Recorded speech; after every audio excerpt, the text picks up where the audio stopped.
সেদিন চলে গেছিলাম এক আত্মীয়ের বিয়ে বাড়িতে। সেটা ছিল কিন্তু রিসেপশন পার্টি।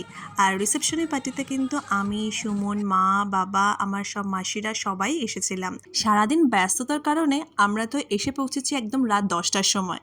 আমরা যখন গেছি অলরেডি সবাই খাওয়া দাওয়া করে বাড়ি ফেরার সময় হয়ে গেছে। অনেকদিন পরে মাসি, বৌদি সবার সাথে দেখা করে তো অনেক মজা করেছি, অনেক গল্প করেছি। আর তার সাথে কিন্তু আমাদের বড়দাও ছিল। প্রথমে ঢুকেই তো একটু চারপাশটা ঘুরে দেখে নিলাম, আর তারপরে চলে এসেছি একদম স্টেজের উপরে। সব মাসিদেরকে নিয়ে, বৌদি সবাই, মেশো, সুমন সবাইকে নিয়ে একদম ফটো ফ্রেমে চলে এসেছি। আমি ফটো ফ্রেমে বাদ হলাম, কারণ হচ্ছে না হলে কে ফটোটা তুলতো। আর এই দেখুন কাকু কাকিমা কি সুন্দর নাচছে। আর ওনার ছেলেরই কিন্তু আজকে রিসেপশন। খুব ভালো লাগলো কিন্তু দেখে। নাচ দেখতে দেখতে চলে এসেছে কিন্তু স্টার্টার নিতে। রাত 10টা হলেও কিন্তু স্টার্টারগুলো মিস করা যাবে না। স্টার্টারে ছিল চিকেন পকোড়া, ভেজ পকোড়া আর ফিশ পকোড়া। আর তার সাথে ছিল মকটেল আর কফি। আর যা গরম ছিল তাই জন্য আমি কফির দিকে যাইনি। একবার কিন্তু আমি মকটেল কিন্তু ট্রাই করেছি। এই যে দেখলেন হোয়াইট কালারের ড্রেস পরা, ইনি হচ্ছে আমার ছোটদা। যাক, এতক্ষণ পরে একটু টাইম বার করে নিয়েছি একটু নিজের জন্যে। আর সেটা হচ্ছে অবভিয়াসলি রিলস অ্যান্ড ফটো তোলার জন্যে। আর তার সাথে কিন্তু স্টার্টারটাও চলছিল। স্টার্টারটা কমপ্লিট না করতে করতেই কিন্তু মা ডেকে নিয়ে চলে গেল ডিনার করাতে। ডিনারটা করতে হবে এখন, কারণ হচ্ছে প্রায় 11:15 বাজে। এরপর আমাদের বাড়িও ফিরতে হবে। আমার আগে আমার মা অলরেডি খাওয়া শুরু করে দিয়েছে।